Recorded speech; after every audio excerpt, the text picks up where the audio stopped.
So hello and welcome. Thank you for joining us today for What Does It Look Like to Practice Inner Work for Social Change? This discussion is the second event of our four-part virtual learning series, launching the Inner Work for Social Change project in partnership with the Fetzer Institute. Our session today is also part of Synergos Digital, a suite of virtual programming on topics that are critical to the world, especially in 2020 and beyond. All our offerings support Synergos' mission to build a world that is just, equitable, peaceful, and regenerative. We are so grateful for your presence today and encourage you to share your thoughts and questions in the Zoom chat. Feel free to type hello and where you're tuning in from via the chat. And now, I have the pleasure of introducing my dear colleague who will be setting the stage for our panel discussion today, Catherine Yule, the manager on the advisory team at Synergos and the lead on the Inner Work for Social Change project. Catherine, welcome. Wonderful. Thanks so much, Marina. And hello to everyone. Welcome to our second session in our virtual learning series on Inner Work for Social Change. We're so glad to see some familiar faces trickling into the Zoom, as well as some new folks joining us for the first time. As Marina mentioned, my name is Catherine Yule. I'm a manager on the Synergos advisory team, which is the social impact advisory arm of Synergos.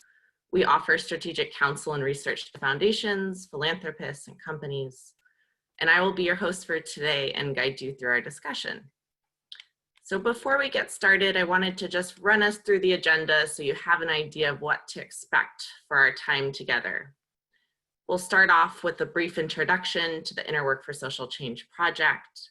Then we'll spend the majority of our time speaking with the accomplished writers, activists, and change agents, Andrea Rodrigues, Didi Yates, and Marabo Morohele.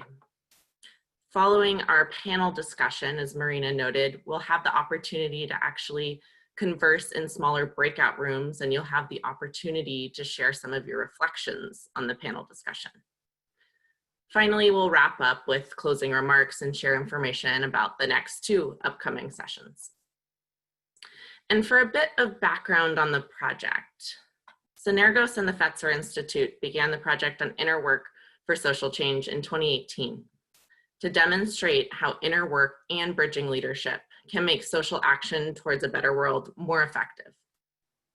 Through 6 commissioned case studies and in dialogue with thought leaders, development practitioners, and others, the project aims to spark a global conversation on how reflective practices can make social action more aware, more ethically attuned, and more sustainable.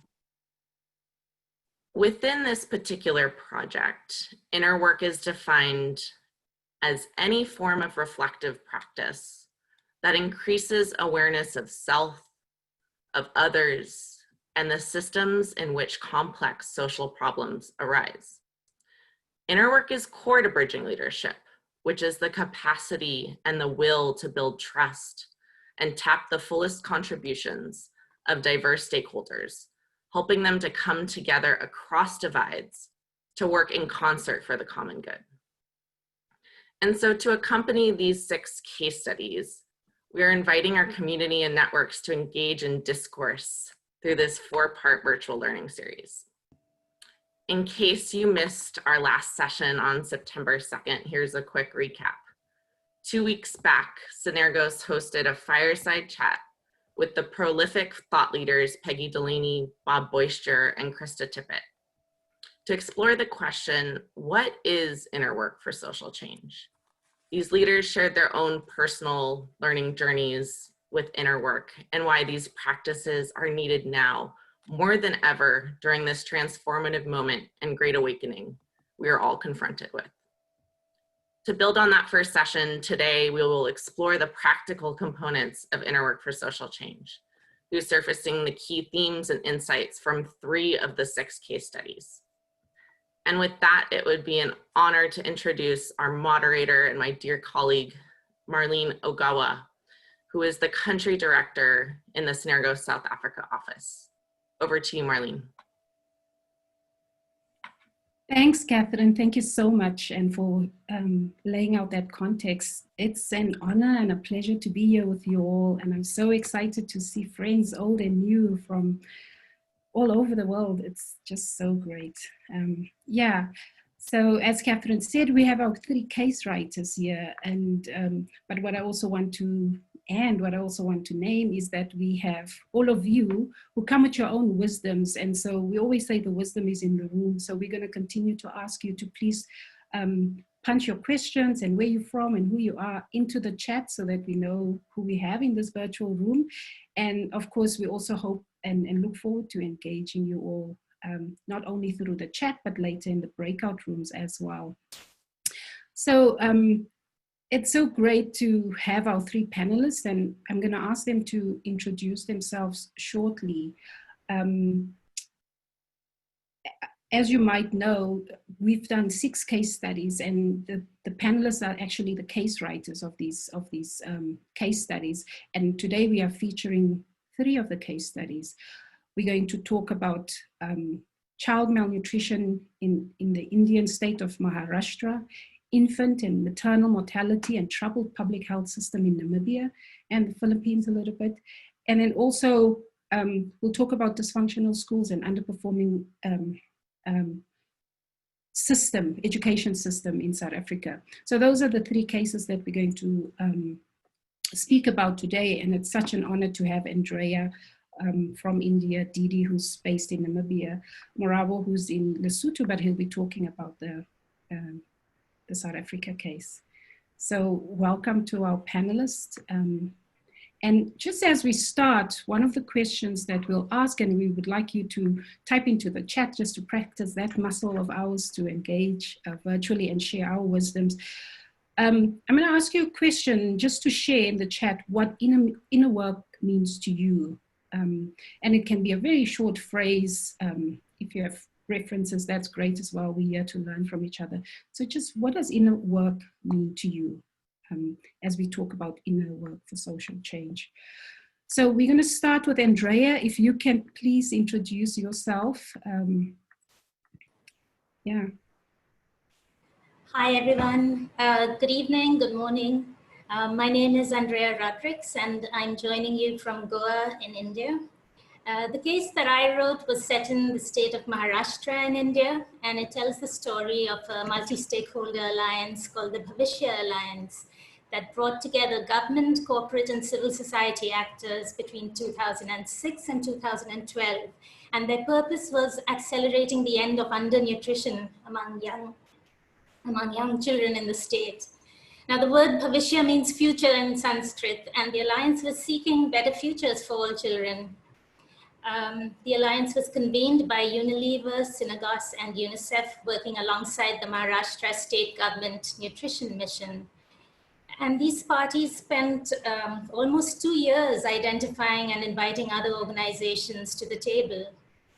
And it's worth mentioning that over the years that the alliance ran, stunting among children under 2 in Maharashtra declined by 15 percentage points, which is significant anywhere in the world at any point of time. So in the case, we're not trying to establish causality or attribute that change to the alliance, but we're exploring the role that inner work and the nature of collaboration and leadership may have played in the success. Thanks so much, Andrea. Thank you very much. Didi, over to you. Great, thank you. Hi, Marlene. Hi, Catherine. Hi, everyone. Thank you for hosting us, and it's wonderful to be here with everyone. It's really an honor. My name is Didi Yates, and I live and work in Namibia. The Namibian case study was called Exploring Inner and Outer Geographies, a public health adventure or expedition. I like adventure better. It's a deep dive into the African Public Health Leadership Initiative, which was an initiative funded by the Bill and Melinda Gates Foundation and implemented by a consortium that included Synergos, McKinsey & Company, Presencing Institute between 2008 and 2013. So we are looking back on that project. And the project worked with the Ministry of Health in Namibia. And at that time, the Ministry of Health was grappling with the HIV epidemic and the associated burnout, both personal and institutional. It sort of sounds familiar to where we all are right now as well, I think. And given the rather dismal maternal and child health at that time, the project decided to concentrate on maternal and child health and look at maternal mortality particularly. There were some significant outcomes, including a 30% decline in maternal mortality in that period and beyond. I think the title, we chose this title, Journey, the Inner and Outer Geographies, because it alludes to our personal context and how our joint histories shape our responses going forward, and particularly how our professional journeys can be enriched and guided by inner work and how that really can connect us. Thanks. Thanks so much, Didi. Thanks for that insight.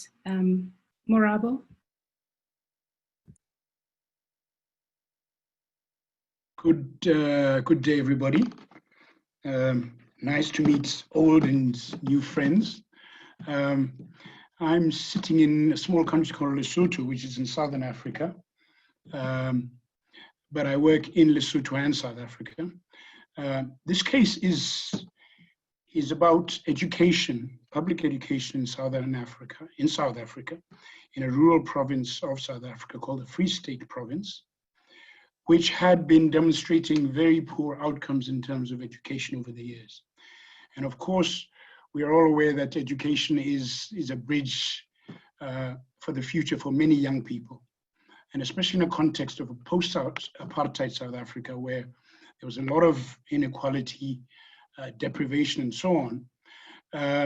It was important, the Kahiso Trust, which is a not-for-profit organization with a long history in the anti-apartheid struggle, began to engage in several provinces in South Africa, particularly to look at education and to see what it could do to improve the lives and the possibilities of young people. The case study really looks at the methods the Kahiso Trust used and came across and developed over time that has resulted in really amazing outcomes in terms of education. The context is rural, the context is undergirded by poverty, and yet this is and yet the trust was able to increase. Apologies, your sound is a bit unclear. So I'm just wondering if you can perhaps switch off your video and then continue and see, let's see what happens. Okay. So what we're going to do is, as we wait for Morabo, and just so that he can lay the context clearly, is that we'll ask Didi and Andrea about their experience just working on the cases and speaking to people. So I know that there are many personal learnings from the cases, and also we've learned so much as Synergos, just reflecting on what has happened in these different scenarios. In Synergos, we speak about personal transformation for social change. And in order to change what happens in the self, we need to work on ourselves constantly. And that is also how we shift and how we show up in the world. Last week, Bob Boyster from Fetzer Institute spoke about how we share the instinct that there is a deep connection in the way we are in our innermost self and the way we are in the world, so how we show up. And it's such a deep insight. So my question to Andrea and Didi is, inner work for social change is conceptually and purposefully tied to outer work for a more just and a loving world. What is the connective tissue between inner work and outer action? Didi, we'll start with you. What's the connective tissue between inner work and outer action?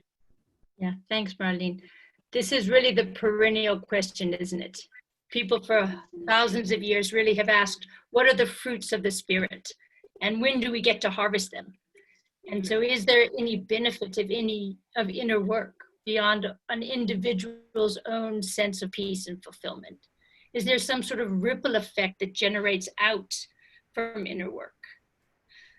So yeah, that's the question. I think the Namibian case study suggests to me that a renewed sense of purpose is one of those ripple effects.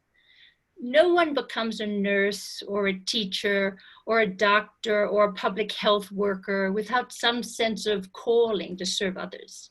But I think that calling is often buried these days under bureaucracies, under hierarchy. But the African Public Health Leadership Initiative was really able to help unearth people's original intent and little by little help them reconnect to that sense of purpose and to their beliefs.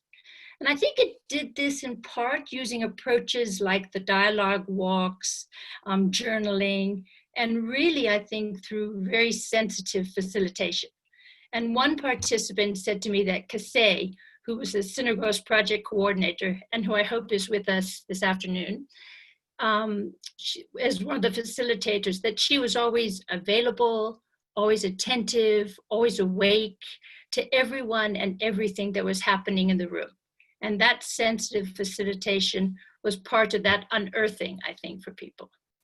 I've also been reflecting about Bob and Peggy's talk 2 weeks ago, and how Bob talked about sacred hospitality that's offered by the Fetzer Foundation. And I think in some ways the workshops that the African Public Health Leadership Forum ran, these forums for leaders, I think those workshops were mini experiences of sacred hospitality. And I think using Namibia's beautiful landscape and nature, creating this welcoming environment and sharing, laughing, I think those were really critical components of sacred hospitality and of helping people reconnect with purpose. And welcome back, Maraba. Thanks so much, Didi. Yeah.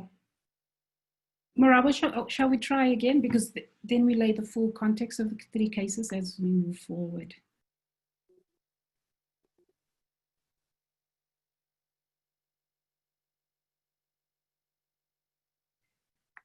You're unmuted, so you can, shall we try? Okay, your sound is completely off. Yeah, hello, Maraba? Try again. Okay. Okay. Andrea, shall we go to you and then we go back to Maraba? Sure. Thank you.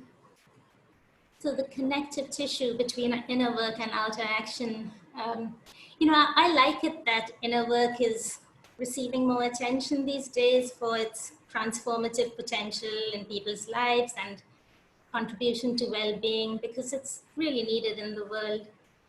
But when you say inner work for social change for a more just and loving world, I think it's worth reflecting on the nature of problems that demand social change. And we do this a bit in the India case study. So the Bhavishya Alliance was focused on undernutrition. And in the case study, we begin with the death of young children in a remote rural part, extremely poor Adivasi tribal community of Maharashtra, which sparked an uproar. And the deaths were apparently due to undernutrition. And the question it begs is why, in a state that is doing so well economically and a government that's making significant investments in child nutrition, do some children from some families die of undernutrition? So it's an injustice, and as a society, we're witness to it and, you know, even allow it. And this speaks to the complexity, this question speaks to the complexity of these kinds of problems that are influenced by so many different factors, social, economic, political, and so many people have to play a role in remedying them. And it's also an issue that spans generations. So we've learned that these kinds of problems demand social change because we cannot fix them through technical solutions or by calling in experts, although experts and the solutions are very important. But they call for a change in roles, relationships, power of many of the people and organizations involved. But this kind of change is hard. because it calls for working with people who may be very different to yourself or to your organization. And it calls for letting go of cherished roles, rules, hierarchies, relationships. And so coming back to your question, Marlene, what is that connective tissue? You may make progress on yourself through inner work, but you can only achieve social change for a just and loving world in relationship with others. So I would say that connective tissue is relationship. It's authentic, loving, collaborative relationships, leadership that bridges divides, doing the inner work that allows you to be vulnerable with others who may be quite different to yourself. And you know, this letting go piece is also important, and I think part of that connective tissue. And there was a quote in the case study from Raj Lakshmi Nair from UNICEF, who played an important role in the Alliance. And I'll just read it to you because it talks a little bit about this letting go. She says, "It was very powerful." She's talking about the beginning of the Alliance, which was a 12-week change lab. And I quote, it was very painful because everybody likes to stay in their comfort zone. If we were challenged, it wasn't easy to accept because we'd been working on this issue for so many years. And so she raises this issue of, you know, acknowledging how difficult it is to let go of your identity as an expert and to build different kinds of relationships. We also had this wonderful story of Manish Srivastav in the India case study, who was temporarily seconded from Hindustan Unilever to the Bhavishya Alliance for an initial 12-week period of this change lab. And his experience in the alliance, in the change lab touched him so deeply that he couldn't go back to normal life, which was his dream job at Unilever. And he shows great courage. He goes on to show great courage and take risks in negotiating a full-time secondment to the alliance. And if you read the story, and the case study has his story in his voice, it really is a rich account of the different relationships that helped him build the courage to be vulnerable, to listen to his heart, to challenge the system. So to me, the really most important thing in that connective tissue between inner work and what you do in the world is relationship. Thanks so much, Andrea. Love how you speak about having the courage and showing courage within all of this. And we'll talk about the brave space that we need to navigate. Reynold, can you share with us the context of the Kahiso Trust case, please? Yes, Marlene, I certainly will. Very much. Okay. And just to build on what Marabo's already said, that the setting for the case really occurred in a rural province in the Free State. And just a bit of context, politically, and as this project was focusing on education outcomes, politically, the Free State was regarded as one of the bastions of the apartheid government. So you can imagine that as far as education goes, which was really one of the focal points of deprivation for Black people, that the task that Kahiso Trust was undertaking was not just purely low performance in education, but also a province that wasn't really geared and equipped to deal with this kind of challenge at this particular stage, scale. So so the intervention was really noteworthy, and also just to say, in a very short space of time, relatively speaking to our context, today it's one of the top performing provinces, and not just once off. It's increasing in growth, it's increasing in results, and the case itself really lends it to supporting just the importance of how nurturing the inner self and how that manifests in the work that you do, and how you can transform the thinking of people that were in power before, and also to generate the necessary acceptance for this kind of work to take root. So I think the case study has done a great job to demonstrate that, and I also think it was quite brave of Kahiso Trust to do that, but also just to say that it's an extension of the Senior Fellows Program that has been running within Synergos, and this all happened through Khotso Skuman was actually the person who actually led the change that ultimately occurred. So I think maybe at that point I should stop and see if Morabo is able to pick it up again. I hope that helps.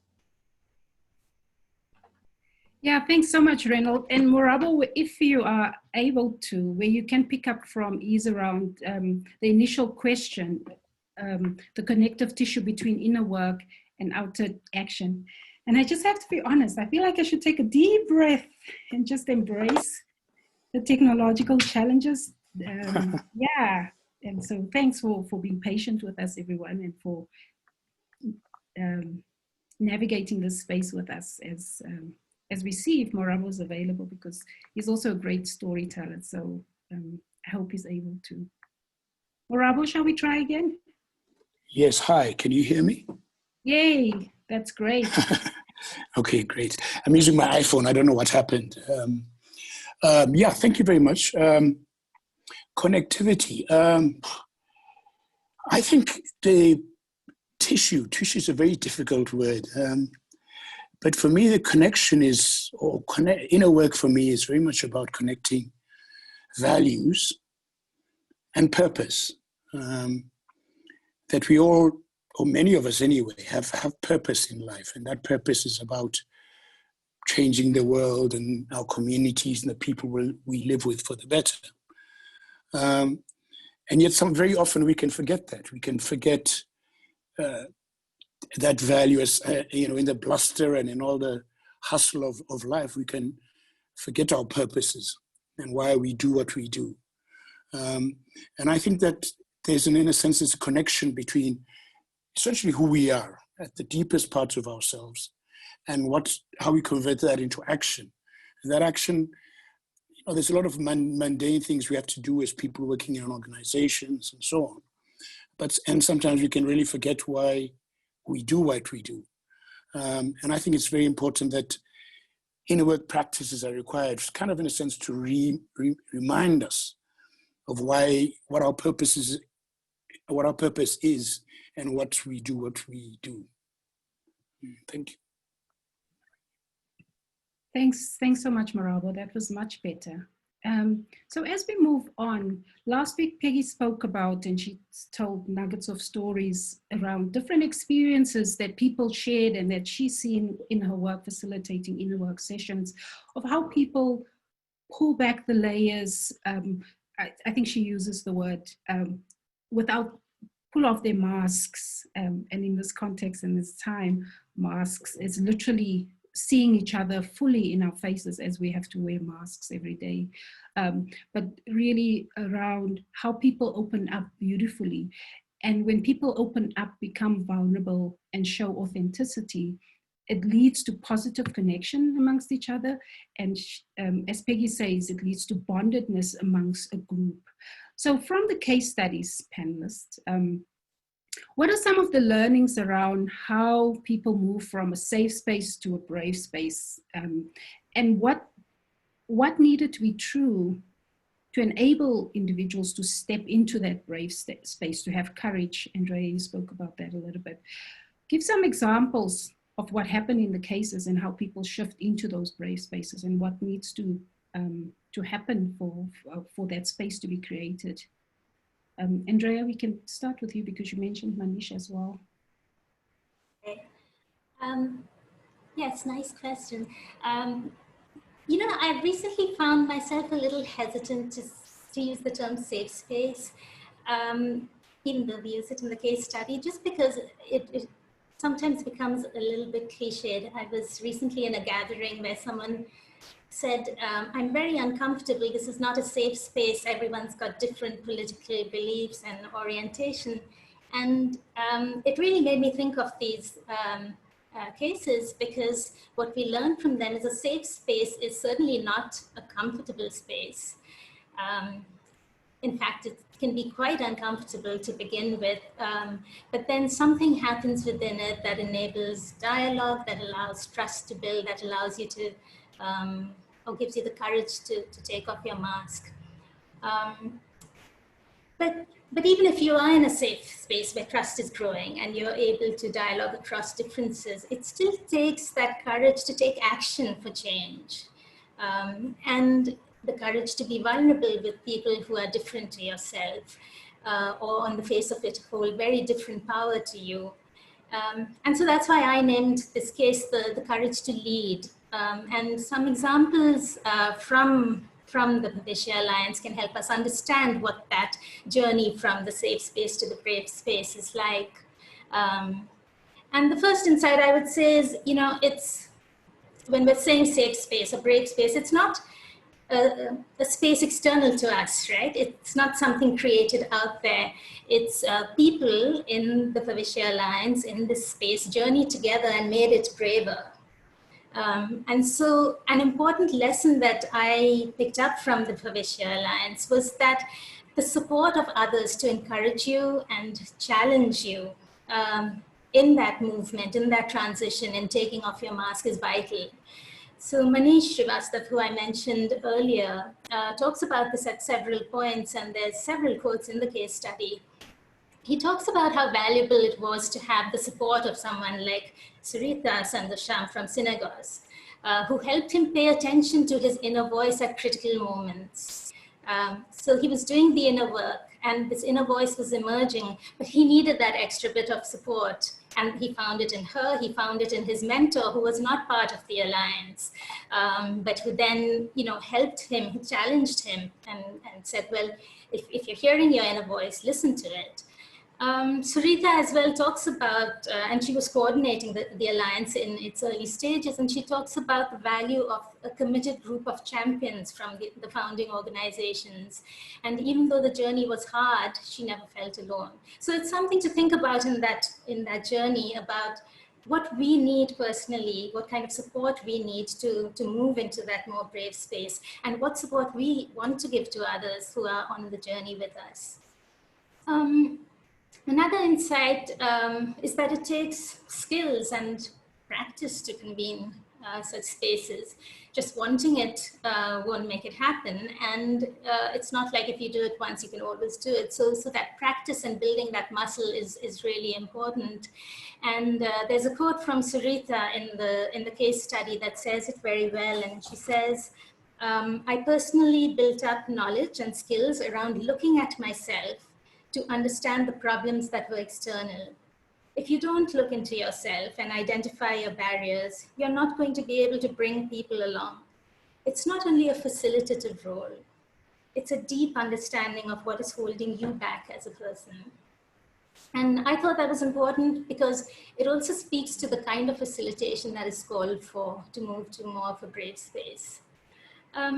And I have a third insight, a story also from the early days of the Alliance, from the Change Lab. And it's about how we can draw on different forms of knowledge to connect to shared purpose. And it's a really powerful example. There was this, and Manish shared it with me. It was during the Change Lab. There was a time when there was conflict in the group, and there was a tense meeting where some senior government officials were threatening to leave. And a community health worker and nurse, Shabri, it's not her real name, but she asked them to sit down and join them in a circle. And she starts singing this folk song, Garaj Baraz Pyasi Dharti Par Fir Pani De Maula, basically a prayer that people might have sung as children. Oh Lord, give this dry land some water, give its birds and children some food. And it reminded all of them of hungry children. It reminded them of their collective purpose, and it just changed the dynamic. And so you see that in a short space of time, this important shift of power of, the government officials having the power over people to be able to walk out, shifting to sitting and having and holding power with everyone in the room. And they ended up sitting on the floor, holding hands, singing the song together. So, these are some examples where, things you can do to help take off that mask that I picked up from the Bhavishya case. Thanks so much, Andrea. And I think what you're articulating is the humanness, and we are all a part of society, and we all want to see children taken care of in a particular way. And it sounds like they're all connected to that, or reconnected to that main purpose of why they are together. So thank you so much for that story. And I just also say, I love your links between the person, the individual, and their network and who's around them, so their system. So thanks for that. Didi, I'll go to you next. Thanks, Marlene, and thanks Marabo and Andrea. Those are wonderful stories to hear about relationships and about responsibility too. I think, unfortunately, sometimes brave can be interpreted to mean strong. And then when we think of strong, we think we're talking about power and wealth and status. But brave requires something different, doesn't it? It requires solidarity, openness, and some inner security or faith. The project, the African Public Health Leadership Initiative in Namibia, used something called learning journeys, when individuals stepped into someone else's shoes for extended periods of time. And these were really powerful in helping people become motivated to be really brave. And there was a ministry pharmacist who spent some time in line at a medical depot, posing as a husband, collecting medicine for his wife. And he had to stand in that line for quite some time. So he experienced the health system from this different angle, with new eyes, and I think with new feet too. And he reported back that after that day, he was determined from then on to treat people who were in his pharmacy, standing in his line waiting for him, as real people with their full humanity. And another one of the health directors said that they experienced walking in other people's shoes and they learned where it pinched. One of them said, you become sensitive to what's around you. For example, the patient. You see what's really happening to others. We blame policies when it's us. And once you go through the training that Kasey and the others were providing, you see things differently. You see your own responsibility and beyond.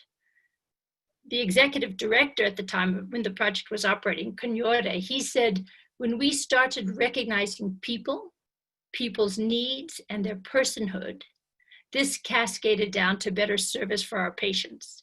How you treat people matters at all levels, he said. So I think there's something about recognizing our full humanity and the full humanity of others that is actually in itself a very brave step. It's not easy.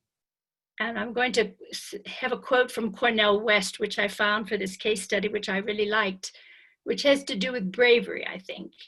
And he said, in the absence of a better alternative, acting for hope beats skeptical spectatorship every time. So I think this recognizing people as people and taking action, that's brave. Thanks, Didi. Can you say that quote again, please? Thank you so much. I didn't say it very well. Let me try again. In the absence, I'll get it right. In the absence of a better alternative, acting for hope beats skeptical spectatorship every time. That was from Cornel West. Thank you so much for that, Didi. Yeah, and for those great stories. Marabo?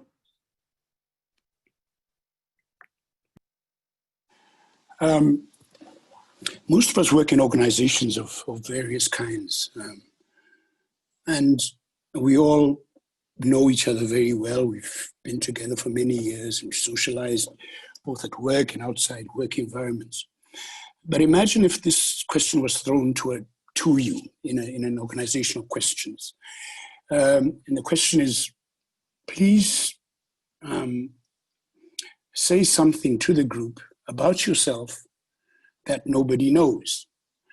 And in most instances, people would respond and say, well, no, we've been working together for the last 10 years or 5 years, whatever the case may be.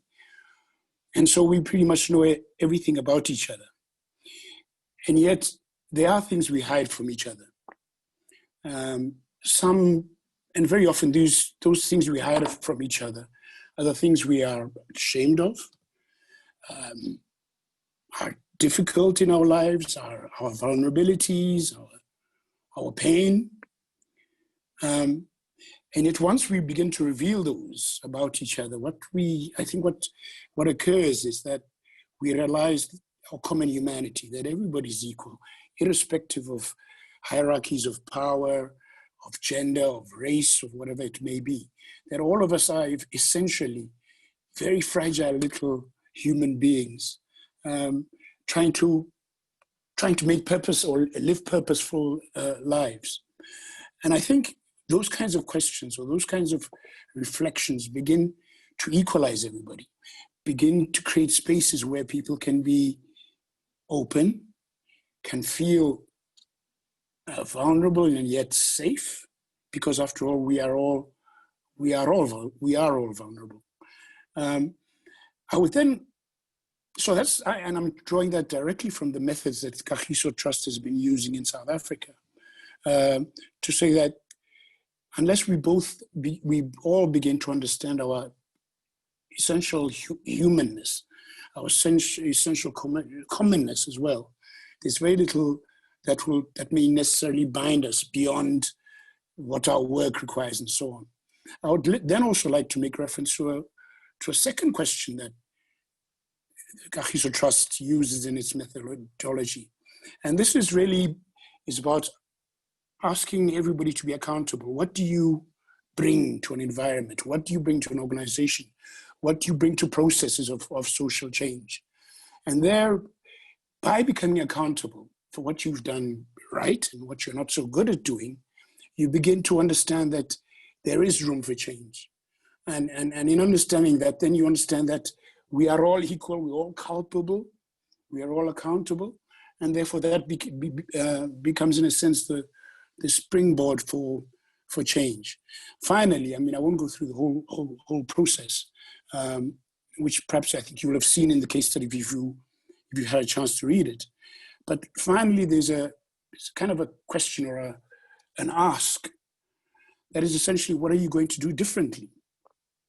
And therefore, having moved from a place of admission, of vulnerability, of accounting for what you have done, both positive and perhaps not so well, there's an opportunity then to say, well, this is what I intend to be in the future.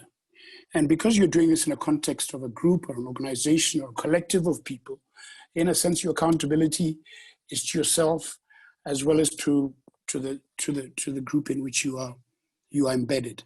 So somehow, I mean, that experience through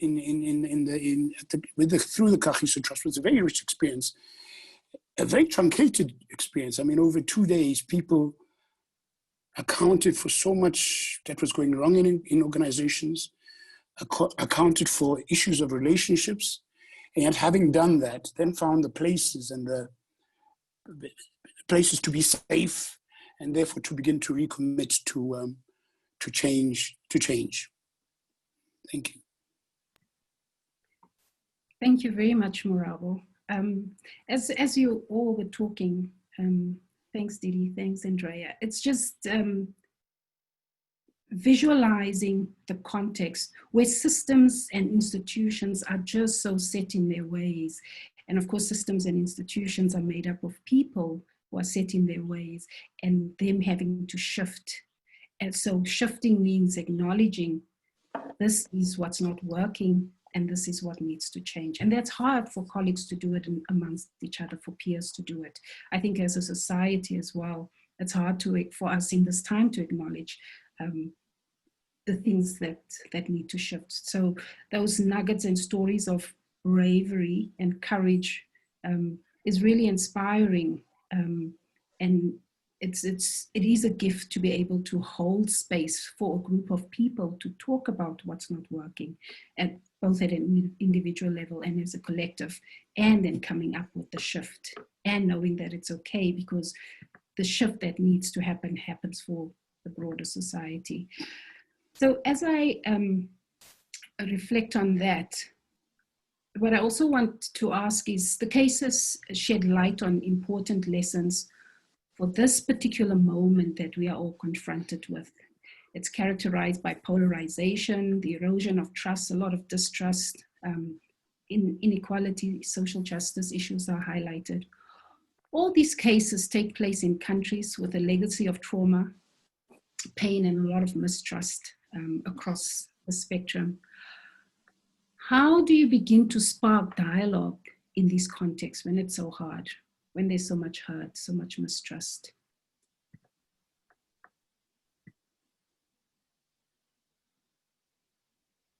Didi, we'll start with you, sorry. I think you're starting with me because we're the newly independent country. So Namibia became independent in 1990. And in post-apartheid independent Namibia, the trust between people, between ethnic groups, between political groups, between social groups, between work cadres, between men and women was low.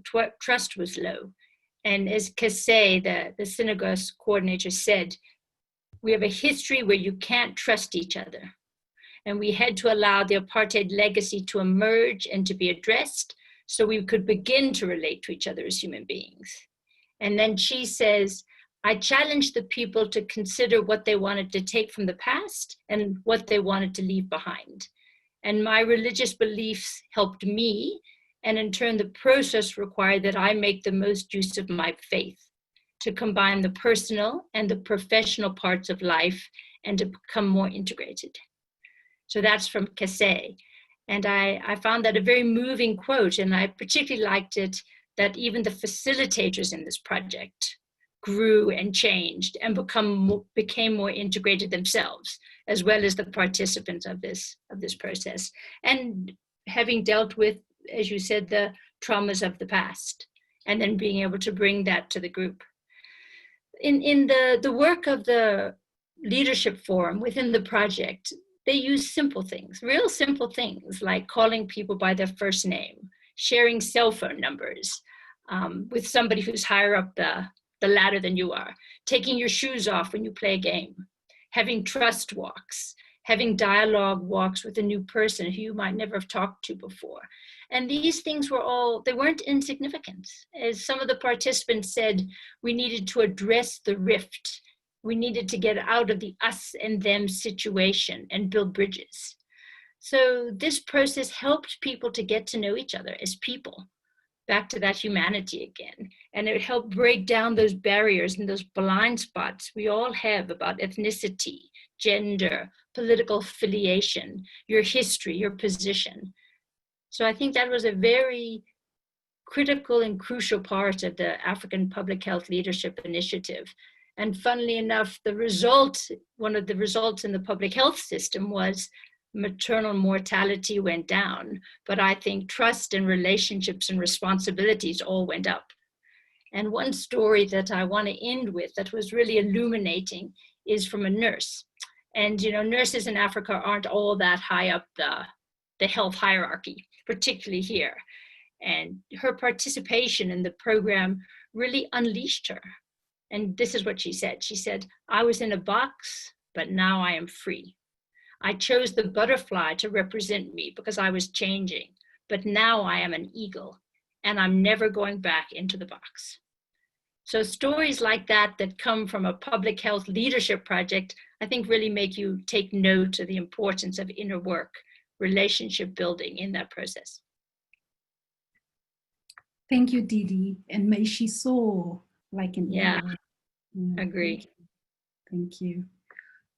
Morabo, for you.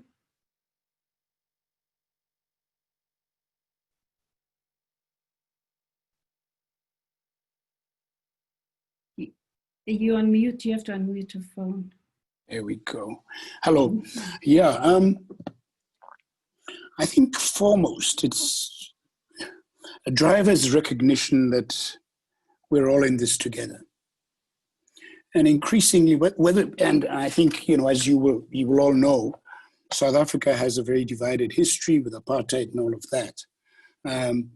Namibia is not the most recent independent country. South Africa is in Africa. And as you all know, there's a history of division, of conflict, and so on. And I think what leadership needs to do is really to make people or enable people to recognize that we're all in this together. And I think increasingly, because of our interconnectedness globally and across societies, across countries, which of course we're increasingly seeing in the context of the COVID pandemic and in the context of global warming and so on. I think it's becoming very evident that without collective action, we will not reach the solutions required for, to better the lives of our own lives and the lives of our children. And I think, therefore, that the role of leadership in trying to spur dialogue around issues is really first to say, look, we're in this all together, that no man is an island, no person is in an island, that it is not sufficient, neither is it sustainable to build walls around those who have the means in the hope that, you can survive behind those walls. So I think that's the first point. And increasingly, whether people like it or not, in many of these countries, including in South Africa, there's the growing emergence of social movements of various kinds, which try to break, which are not political, which are apolitical, but which seek to address common social ills. So for me, that is the first one. The second issue is really to begin as organizations, as change facilitators, is really to begin to help people or create the spaces, create the environments in which people can identify their own problems and the solutions to their problems, more importantly. Because I think too often we come with crafted solutions, whether imported or drawn up in some boardroom or some office, which very often are far removed or do not resonate with the people they're supposed to be benefiting. I think people are resilient, people are knowledgeable, people understand the systems and societies in which they live and work. They know the problems of those systems and societies, and have a very good sense of what solutions are. I think it is the job of people like ourselves, to the extent that we're engaged in development and in social change, to really create enabling frameworks, enabling facilities for them to craft their own solutions to those problems. And very often, I think many of us will have had that experience. Very often these solutions are not necessarily about money, resources and what have you. Very, very often it's about simple things of working together, whether it's in agricultural context, whether it's about rural water, whether it's about food gardens for the most vulnerable and so on. And that little coalitions of people are very, very often other solutions for change. But I think to finish off, we all know we're in a very difficult position as the world at the moment, and that it becomes increasingly important for organizations, for leaders, to bridge relationships, to bring people together, to really try and see how we resolve these very difficult problems. I have a 17-year-old son, and I think most of us will have children, some older than others and so on. But I really am so worried about what this world is going to be for him and other children and people across the world in the next 10 years and 20 years. So I think there's a burden, there's a responsibility for people who can, to see what should be done to help people chart the way forward. Thanks, Morabo. Thank you so much. One of the conversations we had about young children and young people nowadays is just their level of compassion, and that deep understanding of compassion and having compassion surely gives us all hope. And hopefully we continue to see that in our younger community as they lead the way. Andrea? So what does it take to spark dialogue in contexts where there's mistrust or trauma, pain? And one of the things I was struck by in looking at the Bhavishya Alliance was just how long it took to bring people to the table. So how do you bring parties who may be deeply suspicious of each other to agree to work together? And I think sometimes in our work we overlook that. And in Bhavishya, they did invest almost 2 years to bring people, and not everyone came along. There were organizations who were deeply committed to the issue, but they just could not see themselves or be seen to be working with, for example, private sector actors who they said had done something wrong around the issue and contributed to harm. Oh, that was so interesting and so fun to hear people's stories, right? Marlene, you are so cruel. I mean, we were just warming up and then I saw 53 seconds to go. But yeah, very enriching. Yeah. Thank you. Well, I'm glad you guys all got to connect. I was also in a great group, such deep insights. We almost out of time. And so what I'm going to encourage people to do is to please put your comments into the chat, just your thoughts, questions, and yeah, any insights or ideas. I'm wondering if one or two people, moderators or other, want to just say something about your insights, just quickly, based on your conversations, based on just your processing Okay. of what you heard throughout. Yeah. I'll jump in quickly, Marlene, and I'll try and keep it short. I think what emerged in our group is that inner work is not a soft option, it's hard work. It almost feels like it never gets done. Also, one has to be intentional about it, particularly now that we're in this COVID environment. Many people thought it would just come naturally and you would learn and understand how to take care of yourself. And I think one of the other experiences was also just how life changes when you move from perhaps being a single person, becoming a mom, getting married, and you have to juggle all these different activities, and you suddenly realize that there's so much more to do. And the last one I'll throw in was a question that came from someone: how can I sustain the inner work when there are so many obstacles on a daily basis? So I sometimes grow a bit despondent, and how do I keep up? Thank you. Thanks, Reynold, and thanks for that question. Anyone else? Yes, I'd like to say I was so sorry we didn't have more time. At least 3 people in my group didn't have time to say anything at all. So it was an immensely rich conversation with lots of insights. And I was struck by the idea of inner work as being willing to surrender to uncertainty, which is also one of the demands of our times. I was also struck by someone who pointed out that inner work is also about recognizing the dark side of yourself and not trying to fix it, but recognizing it and being willing to be in conversation and to see it as an integral part of yourself. Lots of things, and a really nice comment about learning to move away from judgment towards discernment. Now, I think that that's immensely important. So I won't pick out any more, but I was sorry we didn't have longer. And I apologize to those who were not given any voice. Yeah. And perhaps we're okay with non-closure. And just to say, please then, can we have those notes? Because I think it's so important. We'll ask for a couple of more.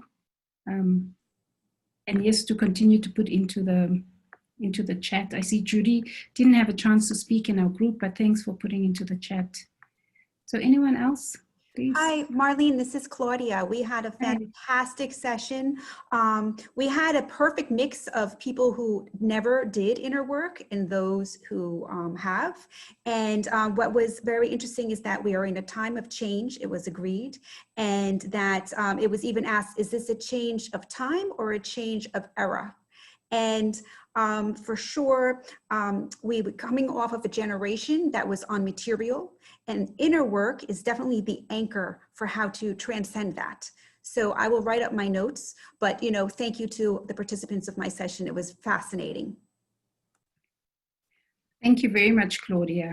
Yeah, one last person before we shift over. So we also ran out of time in our little group, and I apologize to the other members of our group who didn't have a chance to speak. But some of the points that came up were about the importance of inner work in understanding a conflict situation and understanding and not fearing entering and working in that conflict situation with the support of inner work to kind of gain that perspective. We also talked about how there's a particular skill set in facilitating for inner work for social change, which is valuable.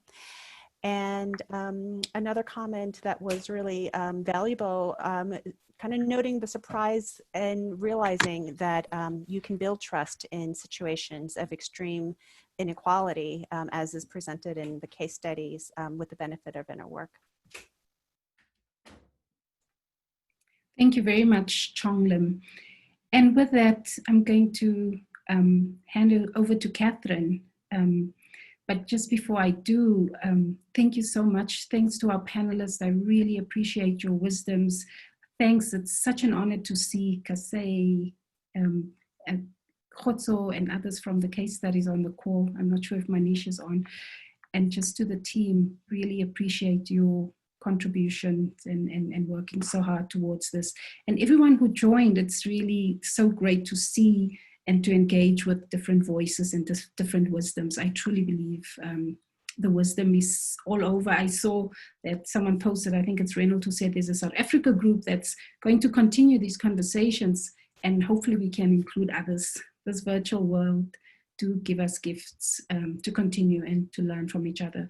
And it's truly about how do we as individuals show up in the world, and what is this world that we're navigating and shifting and changing through who we are and how we are.